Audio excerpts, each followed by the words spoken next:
Welcome to the WildTake Show. Today we've got a special guest on. His name is Paul Harb, editor of Day Shift, Creed 2, The Expendables, Maze Runner, Death Cure, plus many more movies. We discuss Day Shift, his previous work, how he got into the industry, and some advice for upcoming editors. I hope you enjoy the show. Please make sure to like, subscribe, and leave a comment. Welcome, Paul, and thanks for taking the time to join us today.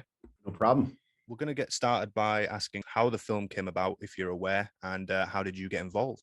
Yeah, I mean, I got a call actually from Chad Stahelski, the director of the John Wick movies. And he just said, hey, I got this movie and my buddy is directing it. And, could you take a read and would you be interested? And I did, and I was, and here we are. Yeah. So that'd be JJ Perry, because he worked on John Wick with him as well. He was the stunt coordinator, is that right? Yeah. He does a lot of stuff with 8711, which is Chad's company, and JJ has a long 30-year career doing stuff. He's like been in every action film almost. It's crazy. A lot of photography. Yeah. So what was the editing process like, Paul? Like, was it different from any of your previous features? Yeah, I flew out to Atlanta during pre-production, I should say. We were out there my crew was setting up for a few weeks and just kind of getting prepared. Met with JJ in person for the first time out there, actually, after we had already kind of done a Zoom call and he hired me. And he was giving me kind of references to watch, Fright Night, Lost Boys. So just kind of, that was tonally where he wanted to go with this film. And then they started shooting, and right out of the gate, we started having all sorts of COVID stuff. So we had to shut down, like, I think the first day they shot, then they had to shut down the next day, and he actually had to quarantine for 10 days. And and then apparently it happened again. They do contact tracing. Yeah. So it's not that he got COVID, but he was around, he's on set. Actor, right. So anybody that was near them had to quarantine. And so at a certain point, it got to a point where it happened a couple of times. It happened right the day I finally got coverage to actually start cutting. Within an hour of getting that footage, the safety people come in and go, everybody's got to go. And I was like, oh my God. So I just called Netflix and I was like, hey, I really think I should probably go back to LA, because if this happens again, now that we're getting coverage, at least I can keep working and we don't fall behind there. Makes sense. And they agreed. And so they sent me home. And so I actually ended up cutting remotely at my house through the majority of Principal. Okay. And then once JJ was done shooting in Atlanta, they came back to LA, and they had obviously a bunch of stuff to shoot in LA. So I stayed home for that as well. And we were starting to set up shop at the offices that we would end up ultimately using to finish the film. And my assistants kind of were working out of there while I was at home. And then once Principal was done and JJ was ready to come into the editing room, I think I got about a week after Principal to try and get an assembly together.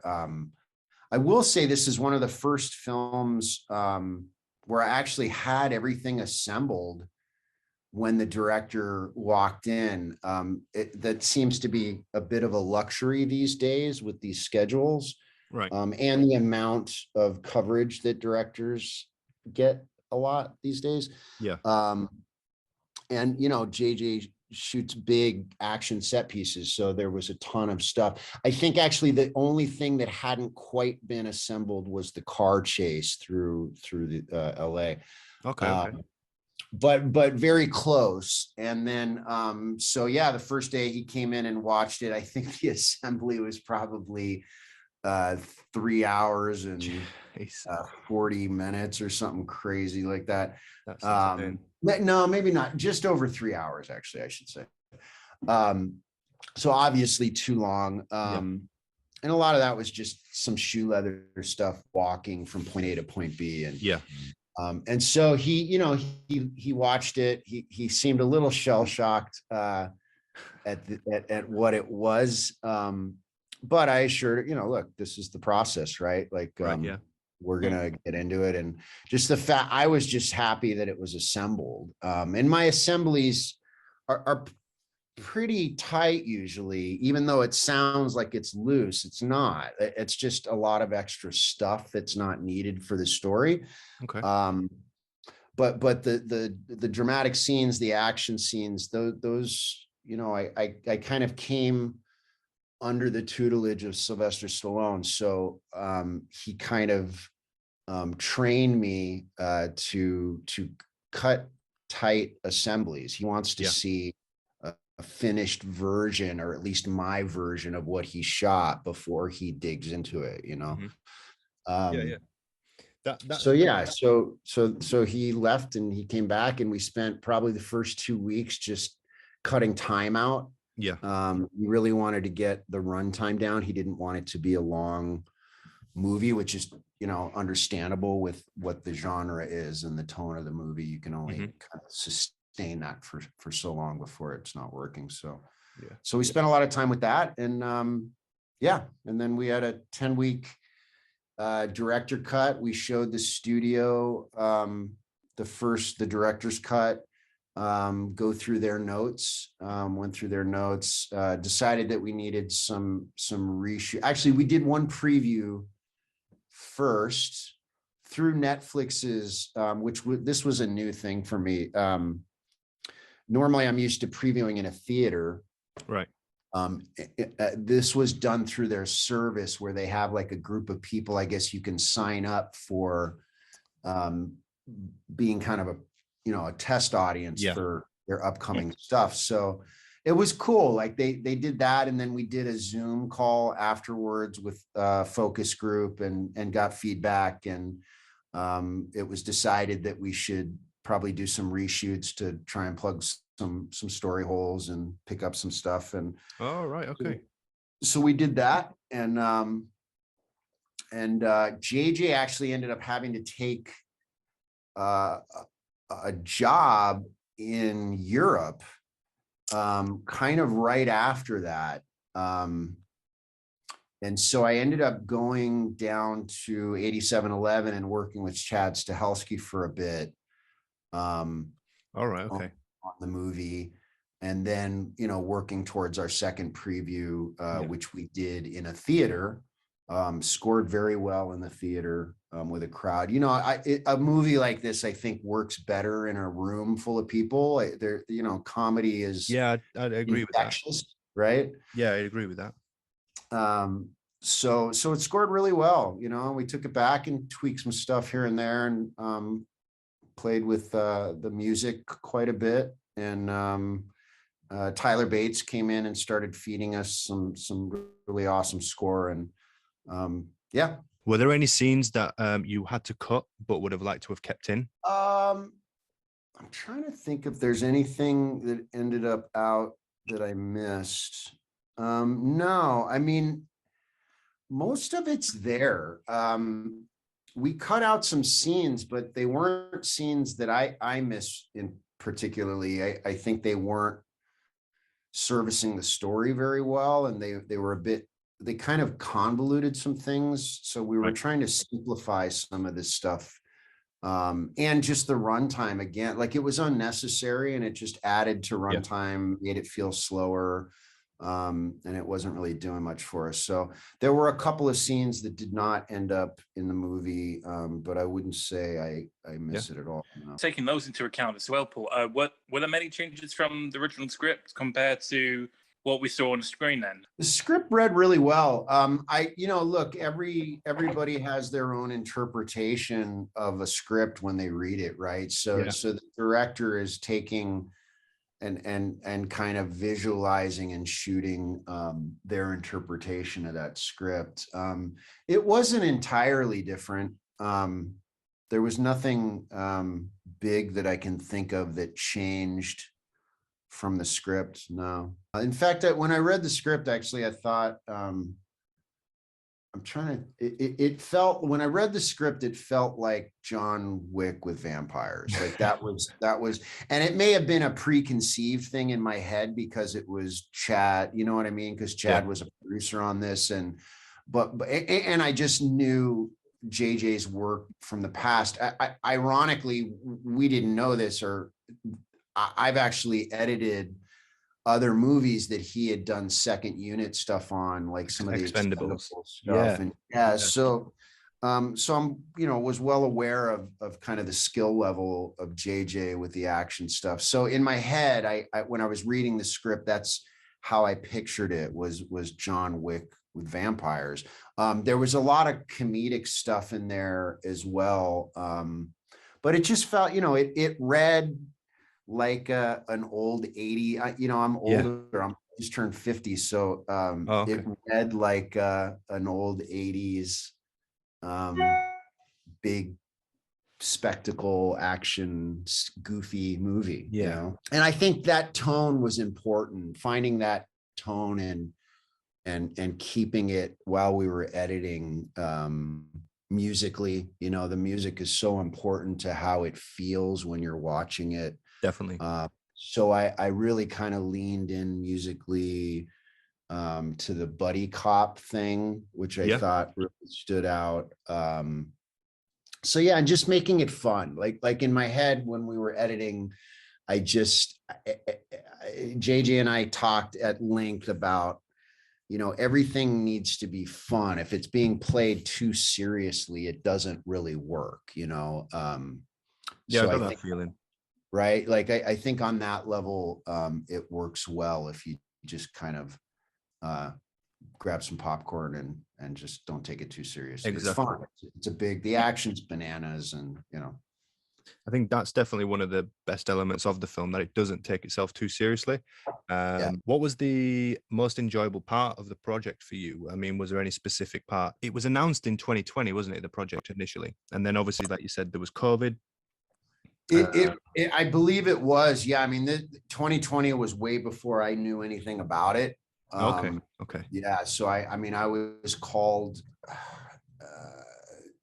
I didn't know much about it until Chad called me. Normally I'll get a call from my agent, and they'll submit me some projects that they want to put my name in the hat for. And that's kind of cool, especially getting the call, as opposed to, like actors want that themselves, right? They want the call from the big director or the producer. So that must have been nice to kind of, for sure. Yeah. No, I'm a huge fan of Chad Stahelski's. I think the guy is just an amazing filmmaker, and definitely. And I'll tell you, back to your original question, like what was one of my favorite parts about working, the time that I got to spend with Chad working on the movie when JJ was out of town. He's simultaneously working on the new Wick movie, and it was in the building next to us. So he would bring me over there, and we got to talk shop and just kind of chop it up about the craft. He's so into the craft of filmmaking that it's just cool to talk to him, and he's a deep thinker, and that's amazing. Yeah, I can't say anything, but I can hardly wait for everybody to see what he's doing with the new Wick, because it's that is the film that I am waiting for at the moment. Yeah, again, as you guys were saying earlier, it's like a lot of fun, and it's the same. We get the same feeling with the John Wick films in a way. Like you got these kind of elaborate action sequences, really well coordinated. I was just wondering, with this one, was the cast involved in any of the process that way, or did you work with the stunt team to deliver the action scenes, or did they kind of give you the footage and then you kind of worked with all the different things that you had? They do. So as far as the actors, I mean, Jamie Foxx came into editorial. It's not common for the actors to come into the editing room. Yeah, I thought as much.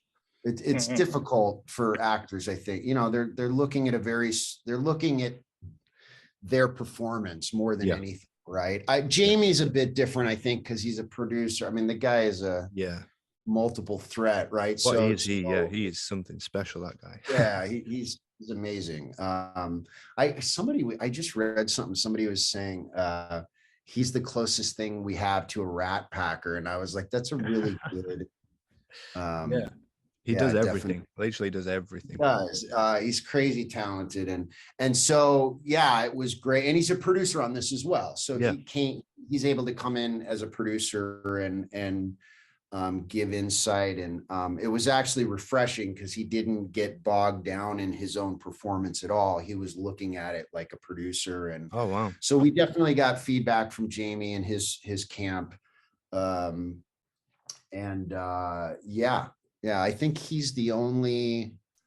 JJ actually screened the movie to quite a few. You know, he has so many friends in the business, so he brought quite a few people in to kind of screen the movie and get feedback from, and so it was helpful, definitely helpful. How long did it take to edit the Nazarian brothers action sequence? Because oh my days, that is amazing, honest to God. I've watched it 6 times over and over again. I've watched the film twice now, but that scene I've watched 6 times at least. So to me, that is the old lady fight in the beginning is really amazing as well. I'm very proud of that as well. But I will say the Nazarian Hive is probably, they're my favorite characters almost in the movie. Like I kept telling JJ and Chad in the studio, like, I'm like, these guys should have a spinoff, man. They're gold. They are. I saw so many tweets saying they need a spin-off. They need their own film. Yeah, it's brilliant. That was probably me retweeting those tweets because I would love to see that myself. They killed it, and the characters are very fun and funny. And I think there's a bit of a contrast, right? Like Bud doesn't go through and just wipe out. Like he's getting tooled up pretty good in all of these fights. It had everything. And the Nazarian brothers come in and just like it's nothing, and they're just room by room, just going through keeping score as well. Yeah, it's brilliant. It's very fun. How long it took? I mean, we were working on that. We got JJ sent me an assembly that they did on set. Obviously there was more to it and much looser, and so we worked from that. But I mean, we were working on that, the card shit. We were working on all of this stuff kind of till the last hour, you know. Oh, right. Okay. Just tweaking it. We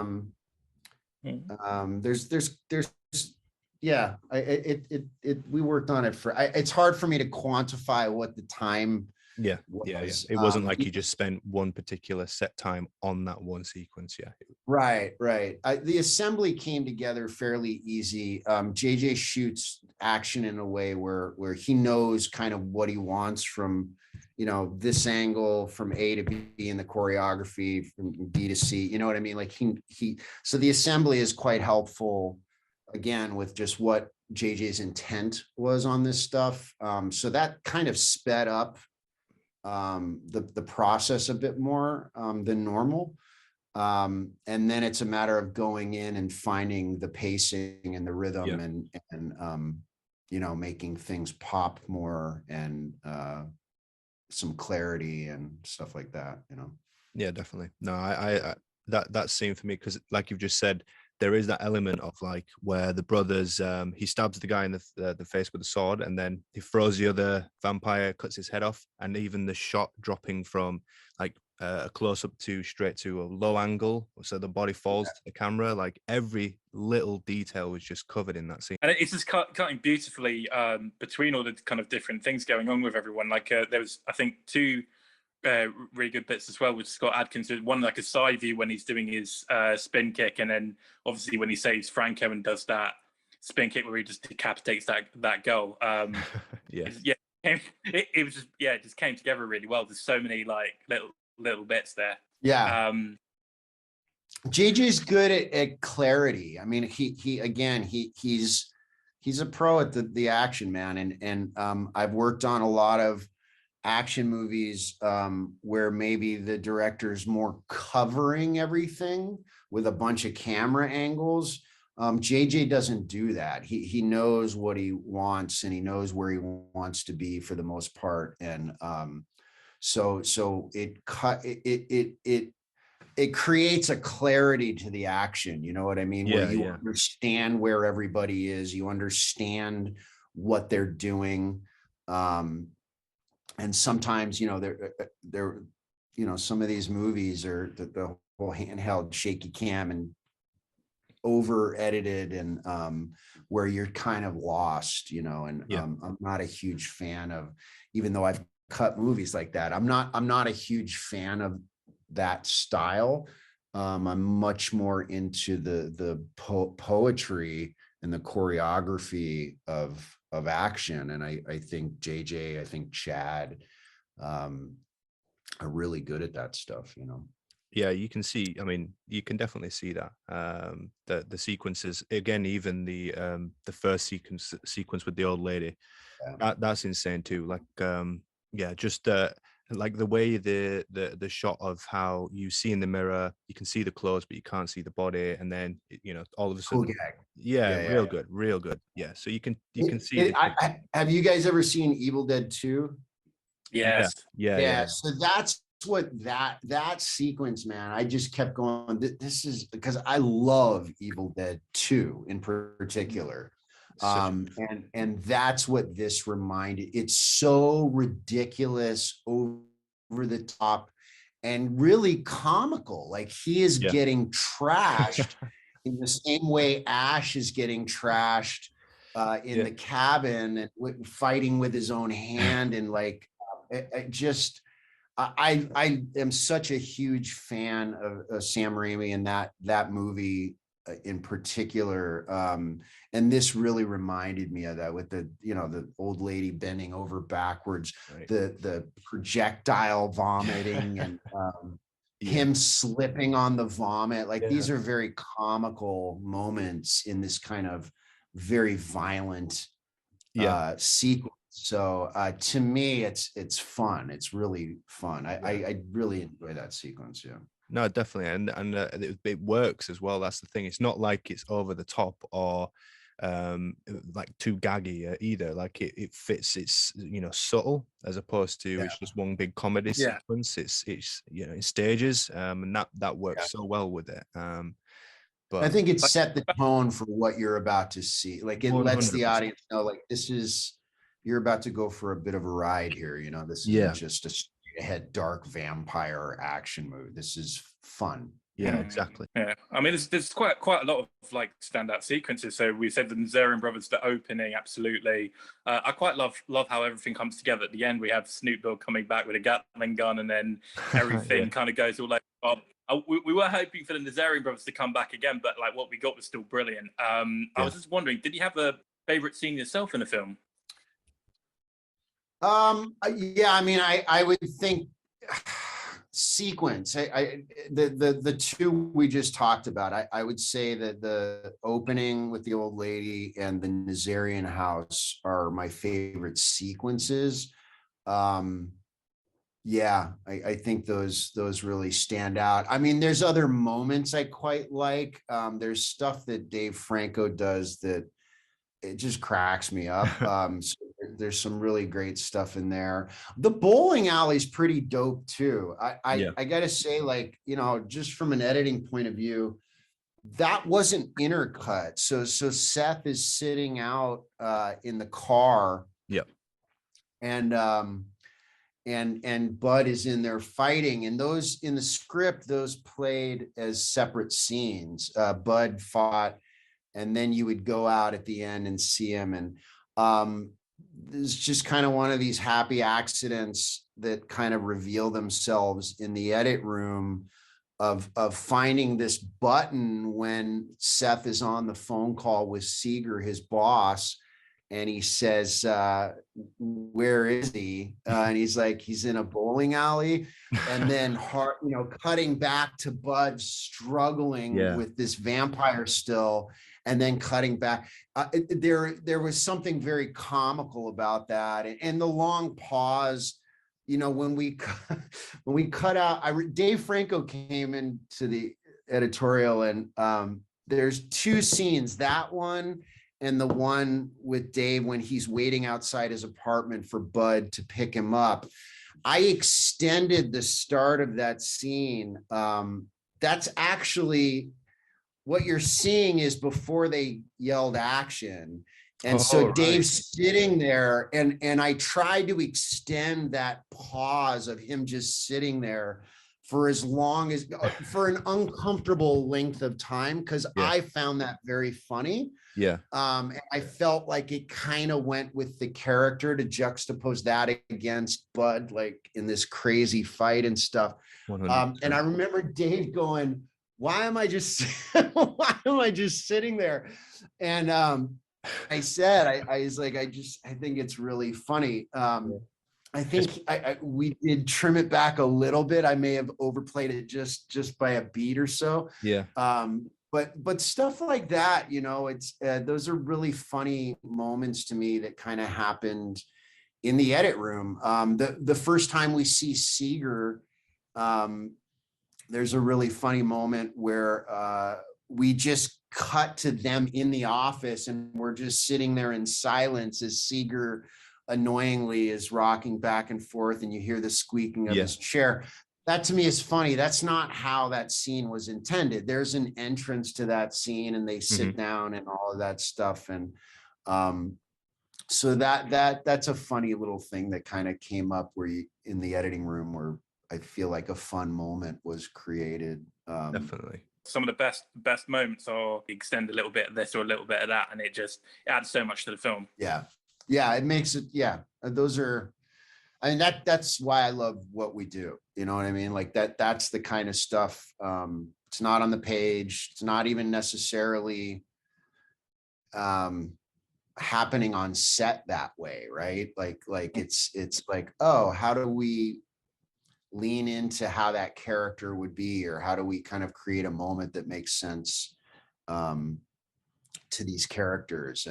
And so this awkward, like Bud leaving him waiting and being late, and this kind of awkwardness about Seth's Dave's character Seth, I just think added some facets to his character which were really fun and cool. It felt like there's quite a few contortionists in this film. Was that kind of intentional, or was that like? That's all JJ. Yeah, that's really? all JJ. He did this. I've never seen it done. I've never worked on anything like that. He took these. He didn't want to do it all CG. It's not going to look as good as practical, right? So he got these contortionists, and they shot it in reverse. So a lot, because you'll hurt somebody if you take somebody and throw them into something, get them to do that and fold over backwards. You can't do that. Like you'll hurt someone really bad. So they would start. So like the old lady that slams into the wall board, right? She starts like this on a wire and gets pulled. That's insane. And then we reverse it and find this kind of where it visually works speed wise. You ramp it, you reverse it, and play with the timing of it so that it plays. And I thought it was pretty inventive by JJ to come up with that. I've never seen that before. It was cool. Well, like you said, it gives another dimension to it, because as soon as it starts, and then you're seeing some old lady like getting bent in half, the way she's moving and whatnot, it is automatically like, what the fuck is this? What's going on? Totally. So no, and that kind of added to the Evil Dead thing to me. Like it's so definitely. crazy, and almost comical. Like Yeah. it feels brutal, but there's a comedic element to that as well. I thought. Well, even some of the kills themselves were quite comedic. I mean, well, if we focus on the scene with the old lady, how she drop kicks him through a wall, and then he sits back up and he's ready to go again, and then she's just right upside to his face, and then Right. brilliant. Yeah, Yeah. and then the house scene with the brothers, and Jamie Foxx is like, I've got this, and shoots that guy, and he just throws him, the bullets throw him across the room. It's the stunts and the way that JJ has put that together is insane. Yeah, those stunt guys are crazy. The stuff they put their bodies through is it's amazing. And everybody, and I will say, these guys love JJ. He's been working with these guys for a long time, and they're willing to really put themselves through a lot to get it to look the way it looks. So those, some of those wire gags, some are not wires, some that where people are flipping after they get hit in the shoulder, and oh right, okay, that's all just them, man. Like they're really throwing their bodies into this. And again, as an editor, it makes it really easy to cut when I don't need to fool the audience with the edit to make it look real. When it's just done in a shot and there's no edit, you know what I mean? Definitely. That plays, man. The audience feels that kind of brutality to it, and that's all Jay and his stunt crew and the 8711 guys. They're next level, Yeah, it shows. You can get it through the screen. It definitely shows through. Like I think you hit the nail on the head by saying that in some weird way, it's kind of like you're not having to polish it up, like you say. You're not having to fool anyone. It's shot to the best capable everyone's abilities, which makes it easier for you, which makes it more believable. All those kind of things come together really well. I know it's a fantasy film, but still, like, the action scenes, the stunts. Are so good. And I mean, it's cool that he's got this team that sticks with him throughout the film. So he looks after them, they look after him. Now he's jumping on these kind of directing films and whatnot. It should be good moving forward as well. Yeah. No, I think he's gonna carve himself a great directing career. I think he can easily transition and really do some amazing stuff. I've been reading some of the feedback, and it's very noticed, and people are taking note of what he did here with the action in particular. It's pretty special, I think. It's really brilliant as well, like going off as well, because I'm much shaky cam Elliot, and I'm a big fan of like how you can literally see really clearly what everybody's doing, and it's just what the performers are doing, what you've done with the editing and just everything coming together, and it looks really good, and it adds to the whole, like we're talking about with the impact, like the impact of the feeling of the scene, like seeing it in detail and the attention that's paid to that. It just adds a lot. Like, I mean, that combined with, say, like that really slow motion moment where you've got that bait and switch where he shoots at the bad girl and doesn't work, and then he pulls up an even better one-liner out, and he's like, "Yeah, fucking poor boy," and then he's like, "The best." The head comes as the call back to the big, brilliant. There's so many things we loved about it. We're talking about a spin-off with the Zarian brothers. I mean, is there talk about doing a second one as well, or is this done as a standalone? No, there's definitely, I don't know ultimately obviously what'll happen, but there's lots of talk even before we were finished that this I mean, there's so much to explore there in the world that he's created. I think that this movie just kind of shows you that kind of background in broad strokes, but there's a lot there that JJ and Netflix and Chad and whoever else is involved, Jamie, they could really they could do a lot with it. They could do a lot with the world. They could do a lot with some of the characters that have been introduced. Big John Snoop, I thought was amazing. Yeah. And I think it was so cool to see him. This just felt like a different role, even though there's still Snoop in there with the blunts and all that, West Side for Life and all that stuff. But it was awesome to see him dressed as a cowboy, driving a big ass truck. His theme intro song is this badass country song. I just thought that was fucking cool. You know what I mean? Like, it's not this stereotypical stuff that Hollywood usually would do with someone like Snoop. And I hope that this opens. I'd like to see Snoop do other stuff. Like, I think he's a good actor, man. I think, and his character in this, Big John, I think, you know, he was only there a couple of times, and I think he kind of stole scenes that he showed up in. So I think there's a lot more there. The Nazarian brothers. I mean, Scott Adkins is just a he's genius, a legend. Yeah, he's a legend. Guy. A good friend of mine, James Nunn, a fellow Brit. He directs Scott quite a bit, and I've done some other movies that Scott was in. And he's so easy to cut. Yeah, I can imagine. He's such a freaking badass. And Steve Howe, like his character cracks me up, dude. The pee pants and the spitting in the eye, that eating the garlic, those dude, little subtle things. Yeah, so good. So good, man. So good. And the music.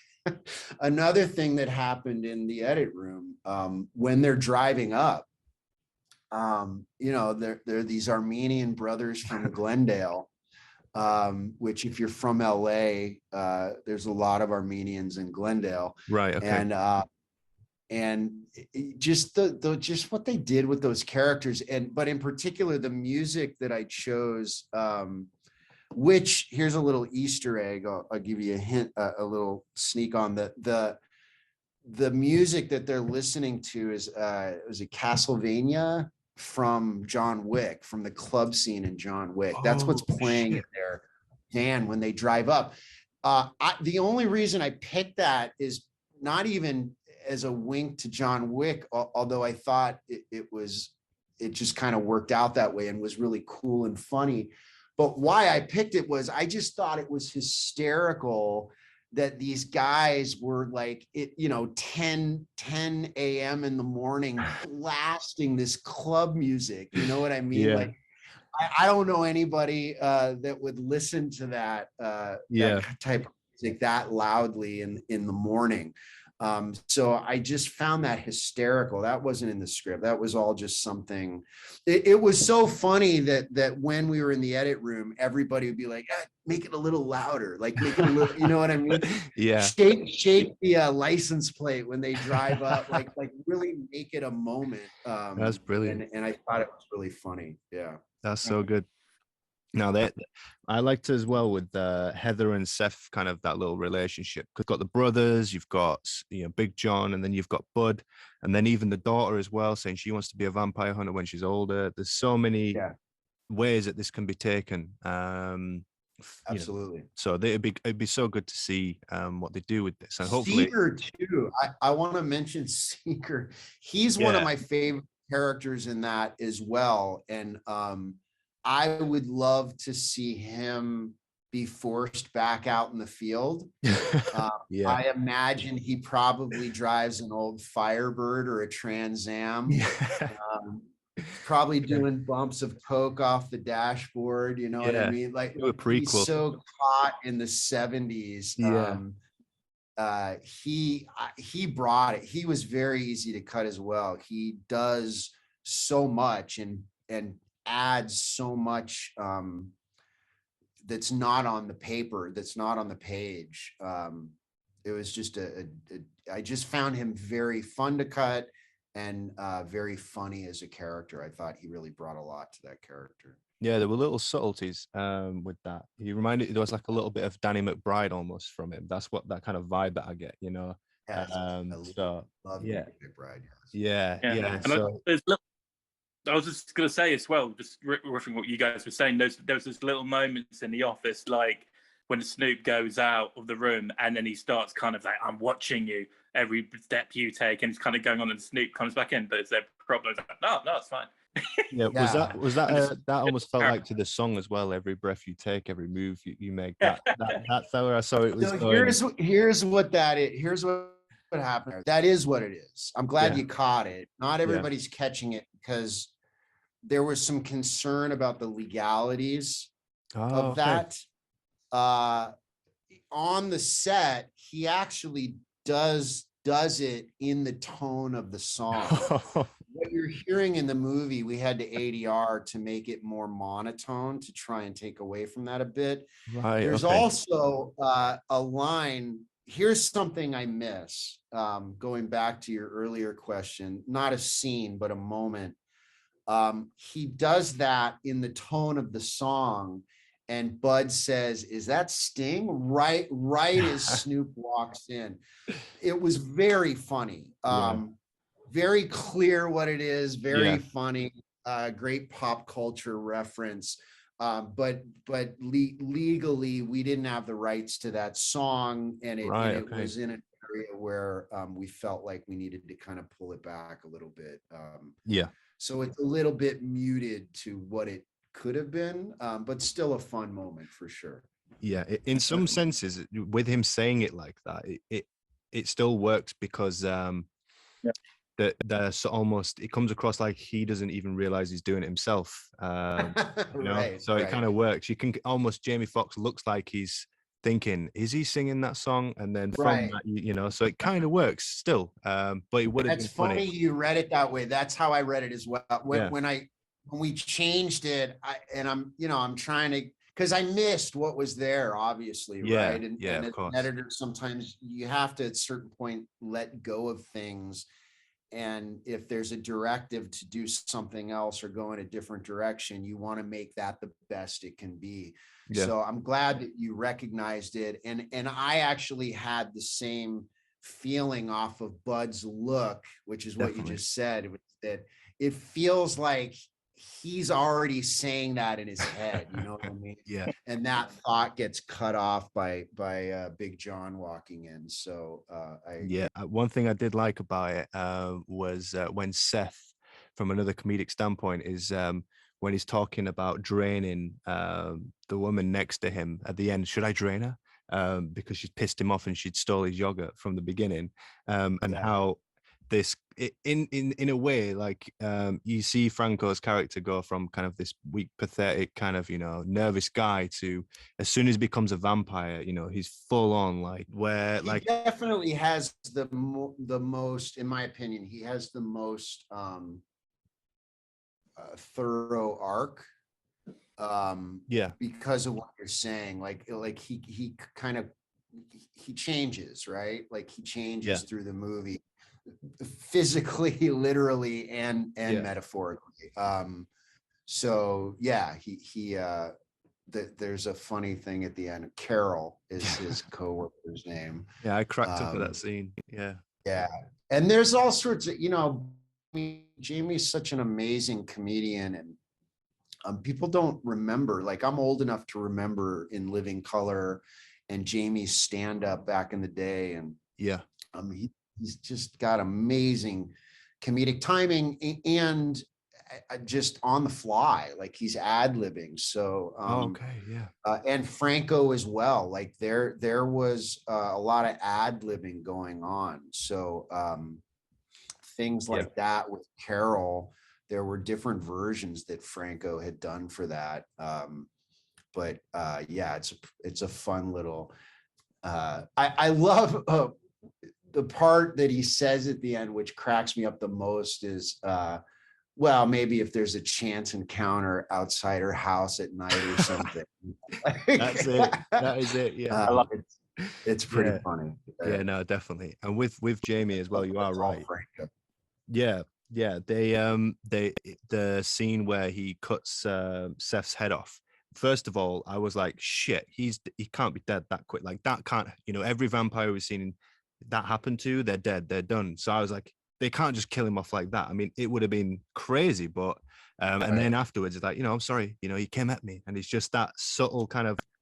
It's so funny because he's trying to be all normal about it. And then, Yes. yeah. There's that. It's interesting you brought that moment up. Jamie's reactions, those are all different takes. The whole back and forth with the All right. you rushed me, and you ever seen Tyson, and like these are all ad libs that none of that is in the script. These are all ad libs that Jamie's doing in different takes. And I'm just trying to string this together and make find the best bits and make it as funny as I can. They were the best bits, I could assume, man. Like, honest to God. What are you? Is there anything you're working on next? It's like a house. Yeah. Your house, yeah. No, I mean I've been off now for about a month. There was a lot to do. Waiting for visual effects, and the sound team just put in a ton of work. So working with them on the stage for the last month, basically. And so I've taken a month off, kind of working around the house, things that you don't get to do when you're on a project for over a year. And and then I'm just starting to now kind of talk to my agent and talk about what's going on and what's available. So that's cool. I'll be back hopefully. Yeah, I'm looking forward to it, man. Like, I mean, is there anything in particular like you're wanting to work on? Like, are you thinking of sticking to action movies, or are you gonna delve into like some other genres a bit more? I think as well. I would love to get into other genres. I'd like to not just do big action stuff. I would love to do, honestly, like I've talked about trying to find a talented student that's trying to submit something for a festival, as like a deep drama. I just love storytelling, and so the action stuff is just kind of where I've ended up, and it's fun. I love cutting action. I'm a huge fan of the genre, and but yeah, I mean, I'd love to do a rom-com, I'm open to doing anything, for sure. Yeah, if it's good. I'm at a point in my career where I'm trying to be a little more selective, as an artist in any field. You're constantly balancing the capitalistic nature and the artistic thing, and you got to pay the bills and feed yourself jobs and work, and but I would love to find stuff that's just deeper, more layered, more study on the human condition, stuff like that. Oh, that's cool, man. That'd be good to, I suppose, in a way as well. Because you kind of made your way into this through, was it Rocky Balboa from Montage Edit? Rocky Balboa, yeah. So I had a really weird path.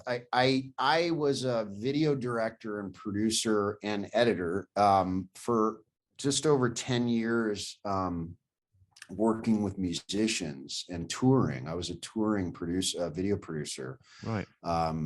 So I've toured with Jane's Addiction, Metallica, Godsmack. I did a lot of stuff with. I directed a couple music videos for Universal and Godsmack, and decided that it wasn't as fulfilling creatively, and also being on the road is fun, very fun, but tough.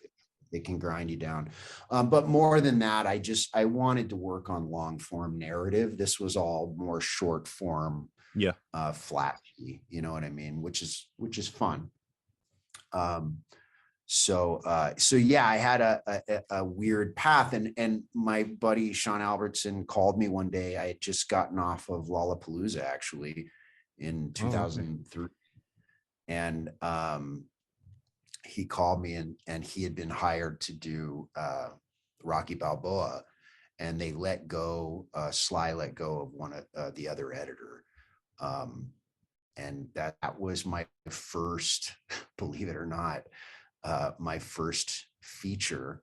And I'll tell you a little secret. I did not know how to use Avid when I got hired for that. Now, I had been an editor already for 10 years. So I was obviously technically savvy. I knew Media Composer. I knew Final Cut Pro. I knew Premiere, although it wasn't as much of a thing back then. But and there was a discrete edit. These older edit systems, they're all basically the same. However, Avid being much older code at the time is much more stringent in the way you can manipulate things. Right. It kind of wants you to do it a specific way. So I was confident I knew how to edit, and I knew I could figure it out, but there's a difference between that and sitting with a director behind you when they want, when they want things like this. Yeah. So when I got hired for that, Sly was still shooting Principal in Philly, and I would stay.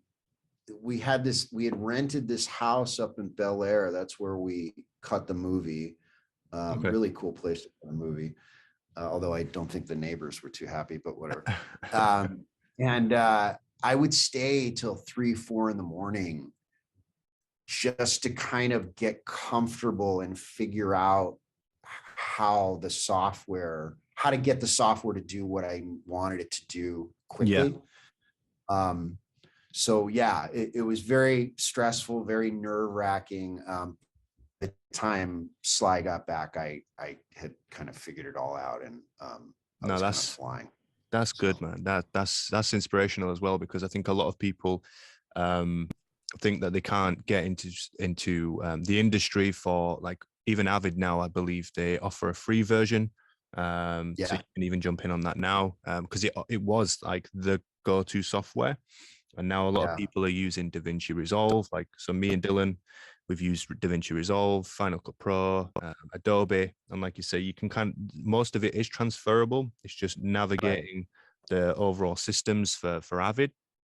So I love what Blackmagic's doing with Resolve. I'm very interested. They keep adding editorial features. I see where they're going, and it's very, very impressive. Yeah.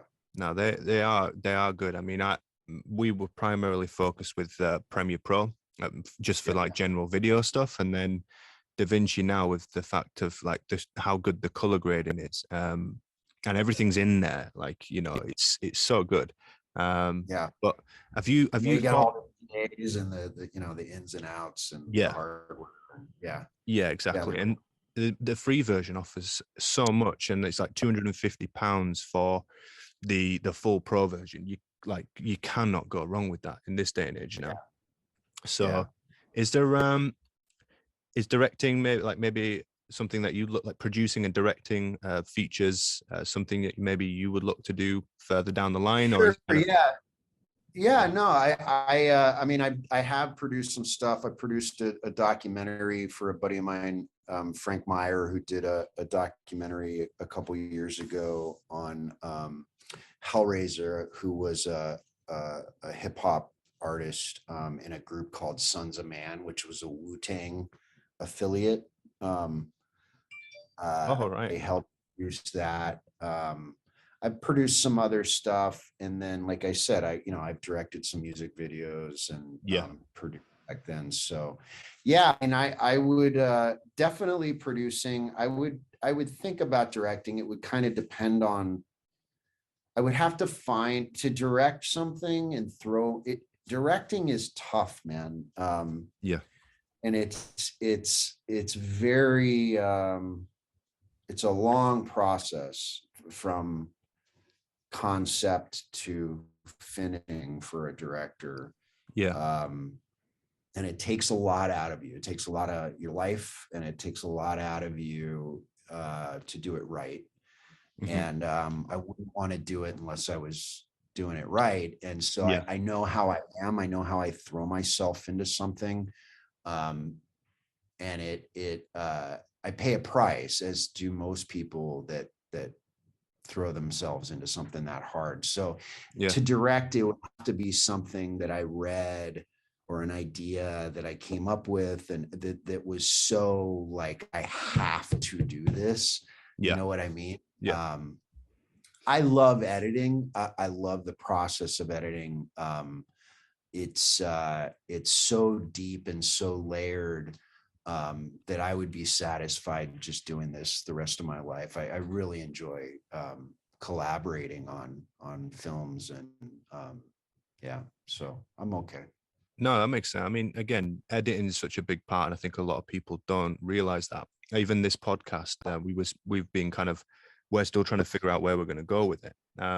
We want to be creative, from editing, writing, or writing films to editing films and potentially making films. But like you said, the reality of directing a film, a lot of people think it's point and shoot, but the amount of planning and time and effort and shoots and late nights, and I think that's where people kind of fall short sometimes. And this is the same with this podcast. We wanted to kind of potentially highlight people like yourself and other people who are in the background, but are still just as important as the rest of the team, that get the kind of the big lights on, the producers, the directors, the actors. So yeah, man, like I think that'd be. I'll tell you, editors should be above the line. The fact that 100. editors are still below the line makes absolutely no sense. And to touch upon what you just said about not knowing really what film editors do, I had been an editor, a successful editor, in music videos and production, and touring, and live events and sports actually as well. I had been editing for over 10 years.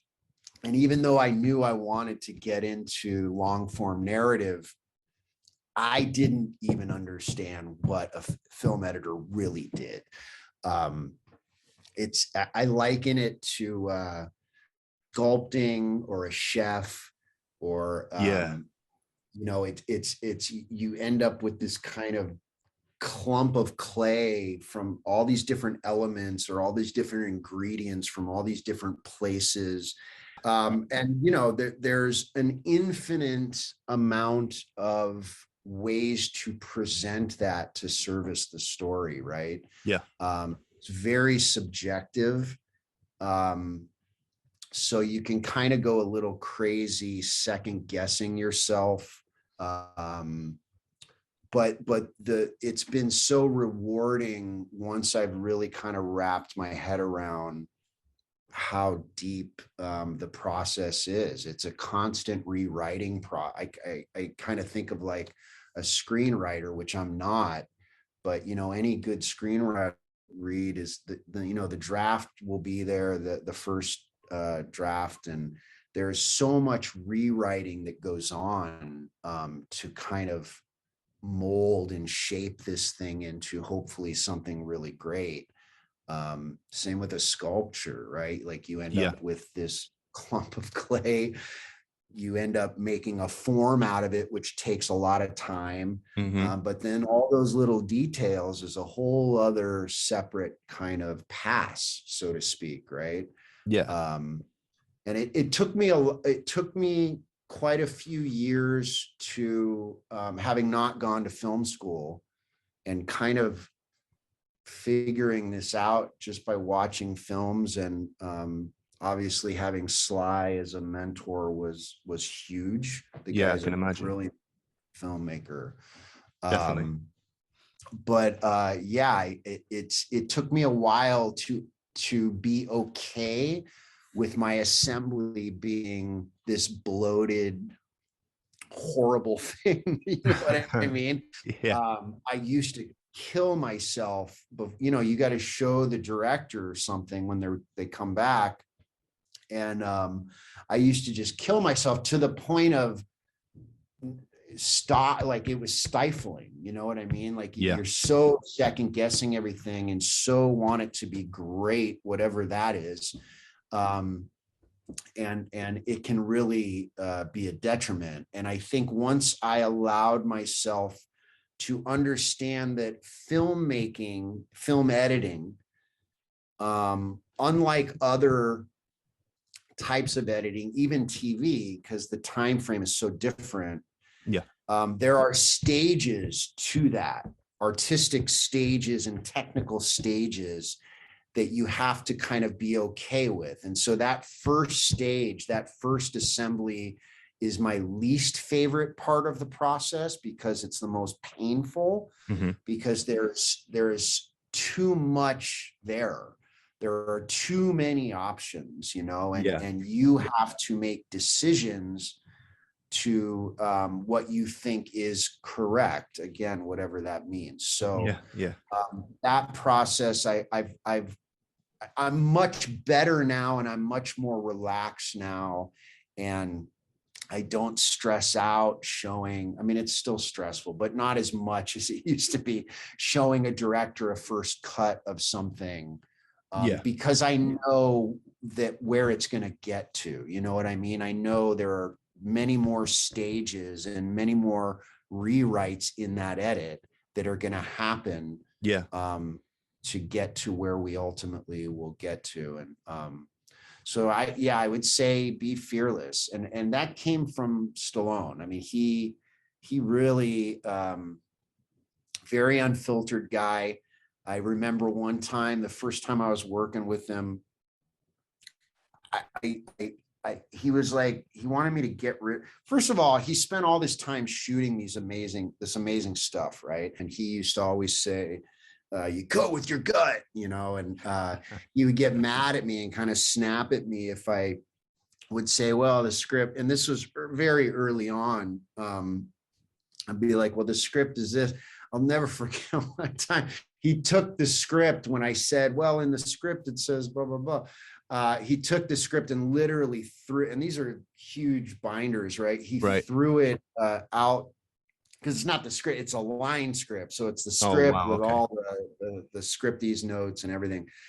Threw it out my office, threw it out of my office and yelled at me and said, I don't give a shit what the script says. You cut with your gut. And this guy wrote the script.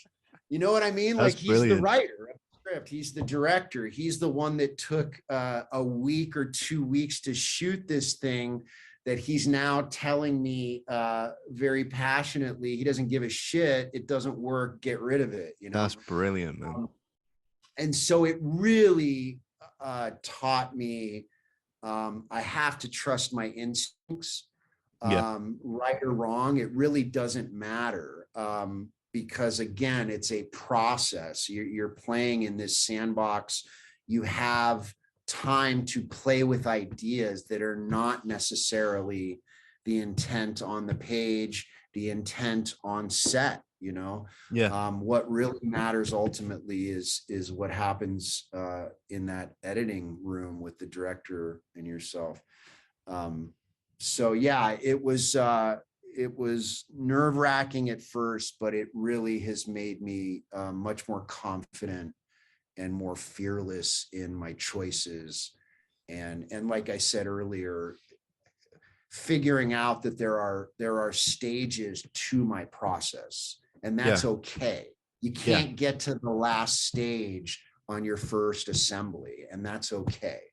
And maybe I would have learned that in film school. I don't know, but this all had to be kind of figured out on the job.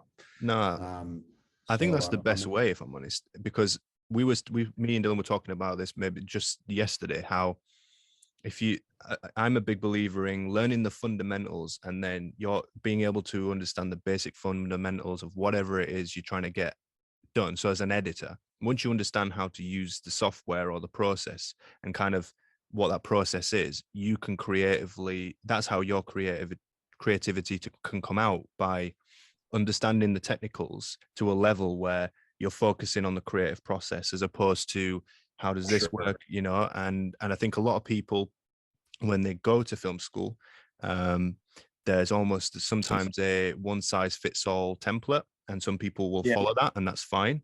But then there's others that get like into a position like you are, where, you know, technically you kind of sat on fire. You've got a fire right under your ass. You've got a very, very, you know, large megastar behind you who is not just some random dude. You know, he's already established, and you've got to impress him as well. In some senses, there's kind of that level of pressure, and then to go from doing that to building on the craft, because a lot of people would falter and go, I can't do this, you know, step away from it, or this is not what the reality of what I were expecting. So yeah. I would, if I could give any advice to people coming up, it can be stifling, and it's normal what you just brought up of that fear, and kind of like that moment where everybody goes through this, where you're like, I can't do this, you know. I'm not good enough. There's this thing called the imposter syndrome.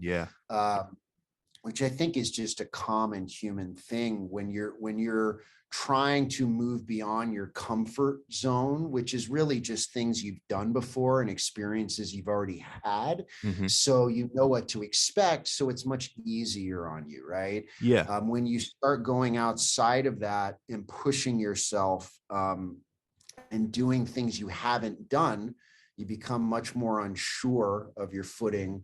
And I think there are lots of moments, I know I've had those, and having worked with huge rock stars, obviously huge actors, and just big personalities, and they all have that in common. If I could just share that one thing with people that haven't gotten to that point yet in whatever they're trying to do, whoever you're looking at, and this isn't just about movie making, this could be in anything, whatever you're trying to, wherever you're trying to get to, and you look at the people that are already doing that, the people you admire and look up to, and go, that's where I want to be, that's what I'm trying to do.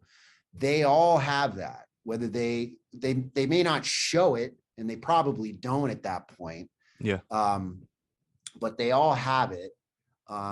And if you get close enough to those people, even at that level, they still have it. It's still there. It never goes away.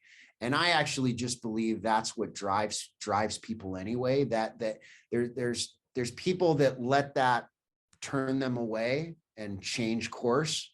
And then there's people that push through that and come out the other side. And so I would just say, having self-doubt is totally normal, no matter what level, no matter what success you get to.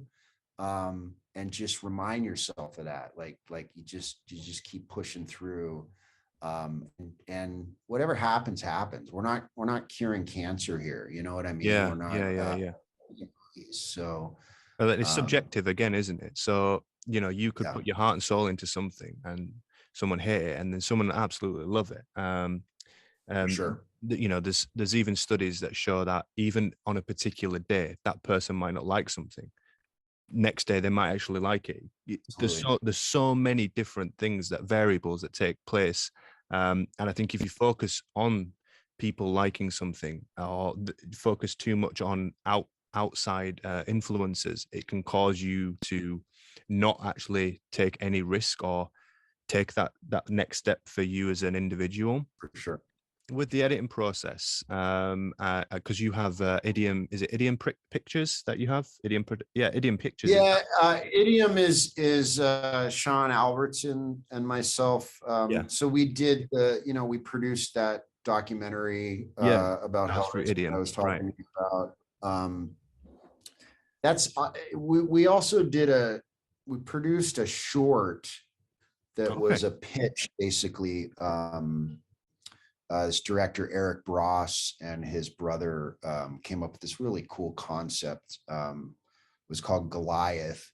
And so we was like a little $50,000 short for a Right. pitch for a bigger movie. Never went anywhere, but so we did a couple things through Idiom. My production company is Beyond Creative. Beyond Creative. And is that which is really just me. I mean, it's really just, you know, as a editor, as an independent contractor, it's just better to incorporate. Yeah. It's really what that is, you know. Yeah. Sort of invoice everything through that company. Yeah. Although, I mean, I did do the music videos I produced were through. So if you look up Godsmack, Crying Like a Bitch, and Godsmack, Good Times, Bad Times, which is a cover of the Led Zeppelin song. Right. Those two music videos were produced through my production company. Yeah. We'll finish it up here, I suppose. But like, you jumped into music and touring and doing producing the videos and whatnot. Was that from a young age? Did you, because a lot of people know what they want to do when they're young and they kind of follow that passion through, or was it you fell into that as well, or was that something that well, I did kind of fall into it. I was a musician most of my life. I started playing music, playing instruments and singing at a very young age, and ended up kind of settling on guitar when I was about 11 or 12 years old. And so that was honestly my whole life was so focused on playing music, being in bands and doing that whole thing. And I got into the filmmaking so late. Well, to go back to the music thing, I started, a buddy of mine was an editor, and this is right at the beginning of the kind of digital revolution, right? So Final Cut Pro, DV, I don't know if you remember the DV, the little mini DV format, which were little tapes, but it was the first digital.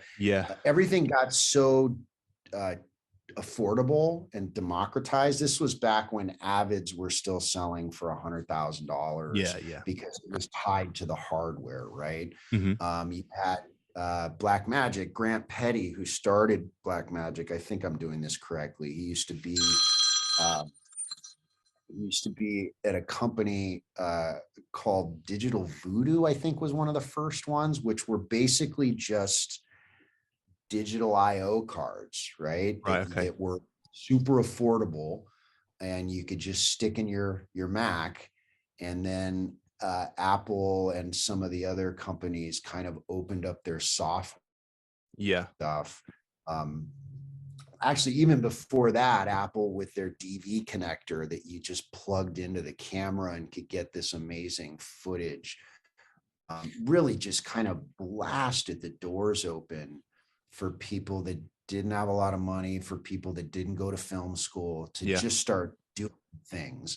And so my friends and I grew up, I lived in Long Beach since I was about 18, and it's a beach community, but a real kind of blue collar beach community, and tons of skateboarding and surfing. And so we just do crazy jackass type stunts and shoot it. And that stuff needed to be edited.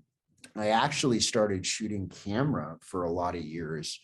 And just with my friends doing that stuff, that at least gave me the skill set and the technical know-how to kind of go to the next step. And I had a friend of mine who was a professional editor at a dinky little antenna UHF TV station.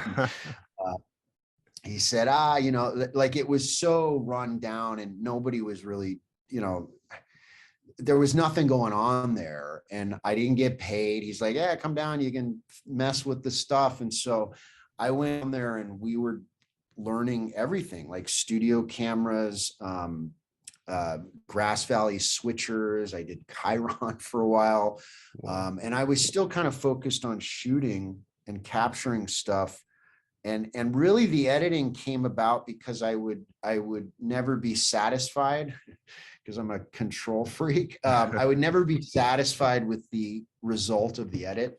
Yeah. And Yeah. so I wanted to take the footage that I shot and edit it myself. Yeah. And that's really what started it. And I taught myself how to edit. I was actually I took money from my proceeds of my day job, which was just slinging dope, and Brilliant. bought a bunch of editing gear. Yeah, no lie, and would lock myself in my room late at night, and just I was having so much fun just doing this stuff that it didn't feel like work. Like it's just a blast. And oddly enough, that TV station, one of the clients that bought airtime there, they would bring us in to shoot whoever they sold airtime to. We would be the staff that would kind of shoot. These were like live shows. Like they don't even do this anymore. Yeah. Yeah. And when that all fizzled out because it didn't go anywhere, this guy called me one day. We became friends. He's a fairly well-known DJ out here in LA, Swedish Eagle, and he did like electronic music and stuff. Okay. He called me one day and he said, "Hey, there's this company that I made a deal with, and we're bringing Groove Radio over there, and there's some really influential music people, Bob Ezrin, who discovered Alice Cooper, produced Pink Floyd, The Wall. He's like a legend producer, Kiss Destroyer. I mean, this guy is like amazing. And he was the COO. Just some really brilliant music people involved in this .com, which was at the beginning of the .com, like in the late 90s. Yeah. .coms were blown up, but it was the very cutting edge beginning of video on the internet. So it's like when video were these tiny, horrible little thumbnails playing. Yeah. And, you couldn't see anything, really make out anything. Right. Yeah. And they wanted to do video. And they had these 4 or 5 different stations that were genre specific. So we had a hip hop station, Curb Server. We had Groove Radio, which is the electronic DJ. We had KNAC, which was a huge kind of hard rock, heavy metal station out here at the time. Okay. These all went online. So they were online radio streams. Yeah. In addition to a website for those stations where they had forums and video. Right. And so he called me up one day and said they don't know what they're doing. They want to build a video thing. So, I took that technical knowledge. This was Final Cut 1.0, by the way, which I used as a base for the video department. I built and we hired a couple other editors, and I ran that video department as the lead editor and producer, and did some amazing stuff with huge artists. Every day we were getting these amazing, huge musical artists. So it's interesting how it opens doors, because then when that crashed, when the .com thing crashed, the CEO was the guy that was going on and running Lollapalooza with Perry Farrell that year, 2003. Right, okay. And he called me up and said, "Hey, we need a video producer for this." And so that was my first big tour. Right. Was Lollapalooza 2003. So it just, it's like, you never know how those things are going to connect, and what doors are going to open. And I just was having so much fun engulfing myself in this world of media and storytelling, and the tools had become so available that I could learn all this stuff in my own free time and actually make a living, which was for me crazy. And it's inspiring to think that a lot of people, they lay a path out of where they want to go, and it never tends to be that way. Kind of, you have to detour or eventually get to a different point. And it's funny to touch upon that is, the music stuff, I kind of I went to music. I spent so many of my years focused on that in my early 20s when I was like, well, this isn't work. Like I can't even feed myself doing this. This is, Yeah. you know, not working. It's interesting that now looking back, all of that stuff, even from when I was 7 years old, playing a piano or singing, or all of those things are applied now in some way to film editing. Film editing is all about pacing and rhythm. And so that's all music to me. I mean, Yeah. You know, when you look at a timeline, it is, as an editor, you're almost like a conductor, you know, with all these different elements. How are you presenting that to the audience? What do you want them to focus on? Do you want the music to be a little louder in the mix there because you want them to feel that? Is that line more important? Is that moment on their face more important? Like, there's so much there in how you present it and how you want people to read it. That's so true. And all of that is very musical to me. I find it very musical. And what was interesting is a lot of Sean Albertson, my friend I was telling you about, used to be a drummer. Okay. A lot of ex-musicians in film editing, which I find really interesting. I think for now we'll leave it there, Paul. Yeah, this was great, man. I appreciate the meeting, and you guys were great. No, we really appreciate it, man. You were great. I think we've learned a lot, let alone people listening as well. And thank you for your time. And hopefully we'll see some your name higher up the list soon in future projects as well. So, but thanks for your time, Paul. Yeah, you too. Yeah, more. Right, love to meet you, Paul. Good luck, you guys. Yeah, you too. Take care. Bye-bye. Thank you.